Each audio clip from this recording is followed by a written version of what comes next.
أظل بنتا للبيان وفية. magacayga la yiraahdo Axmed Cabdiqani Axmed mudana ku xanuunsanayay gobolkan Togdheer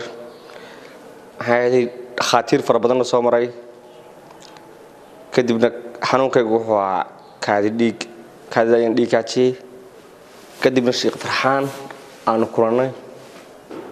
markii Sheekh Farxaan kulanay dawada uu siiyay 3 bilood ka hor dhiigii uu istaagay xaaladda imika aad ay caafimaad badan si dareemayaa oo noocanahay الهدى وكنت على حرنت برعاه maxay ayday dawada ay siisay 3 bilood imkaan qaadanayay aad iyo aad inaan ugu reeyay waxay had ilaa Itoobiya waan tagay Itoobiya wax alaalahan laga qabtay ma jirin waxay ayday dawadii imika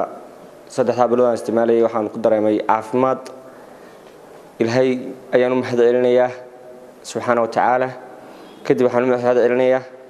Sheekh Farxaan oo dawadan isagu siiyay aan aad u reeyay